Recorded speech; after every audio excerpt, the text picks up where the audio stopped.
Hello दोस्तों, आज का हमारा टॉपिक है प्राचीन भारत में धार्मिक आंदोलन, जिसके अंतर्गत हम नवीन धर्मों की उत्पत्ति के कारणों की विस्तार से समीक्षा करेंगे। दोस्तों, हमारे चैनल पर पिछले वीडियो के माध्यम से इतिहास के महत्वपूर्ण टॉपिक्स सिंधु सभ्यता, वैदिक सभ्यता तथा महाजनपद काल के अंतर्गत हर्यक वंश, शिशुनाग वंश, नंद वंश एवं मौर्य वंश के बारे में विस्तार से जाना।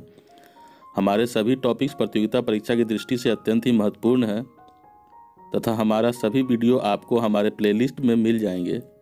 आप जाकर उसे वहां से देख ले ताकि प्राचीन इतिहास को क्रमानुसार आपको समझने में आसानी हो। दोस्तों, आज के अपने टॉपिक्स पे आते हैं। उससे पहले महत्वपूर्ण सूचना, अगर आप इस चैनल पर नए हैं तो चैनल को सब्सक्राइब कर ले ताकि हमारा आगामी वीडियो का नोटिफिकेशन आप तक पहुँच सके तथा हमारा वीडियो सीरीज आपको पसंद आ रहा है तो वीडियो को लाइक करें एवं कमेंट बॉक्स में कमेंट करें। तो दोस्तों, आइए देखते हैं प्राचीन भारत में धार्मिक आंदोलन।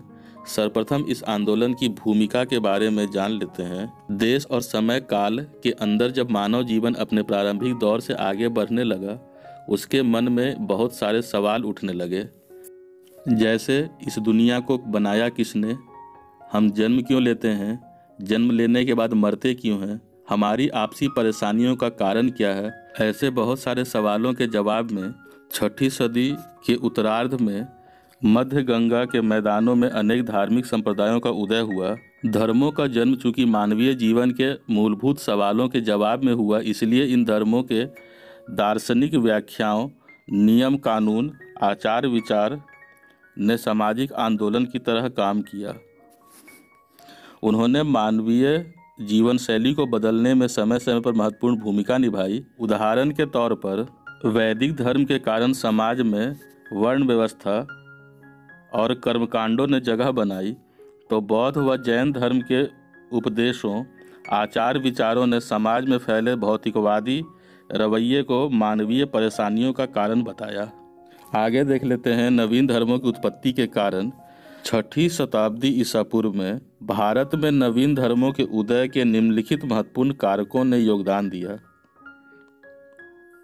पहला है इसमें वैदिक धर्म की जटिलताओं, यज्ञों की परंपरा।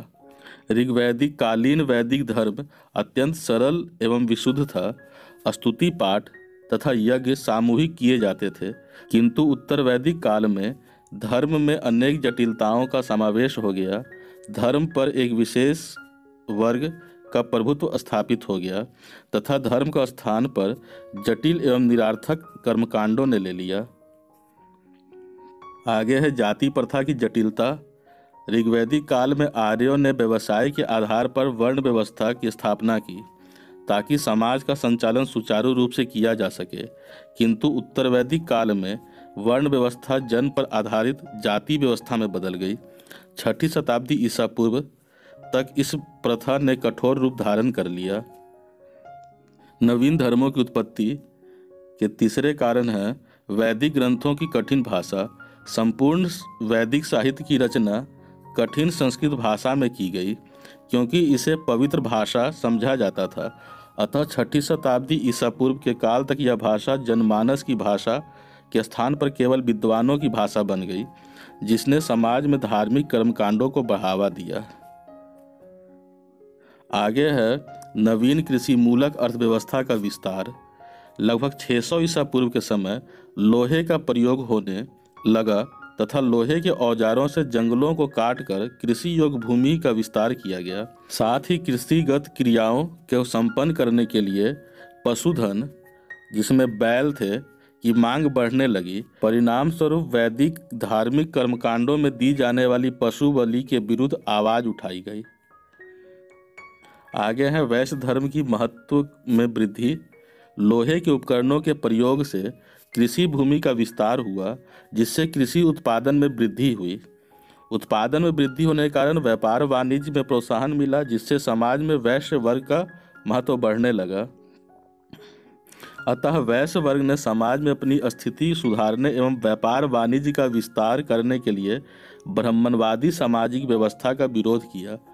ऐसा इसलिए क्योंकि वैदिक कालीन व्यवस्था ऋण पर ब्याज लेना पाप मानती थी। अतः वैश्य वर्ग ने नवीन धर्म के उदय को प्रोत्साहित किया।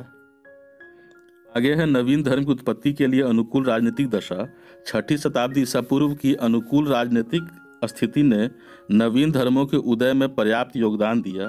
भारत में मगध सर्वशक्तिशाली राज्य था तथा उसके शासक बिंबिसार और अजातशत्रु ब्राह्मणों के प्रभाव से मुक्त थे, अतः उन्होंने नवीन धर्मों को संरक्षण प्रदान किया।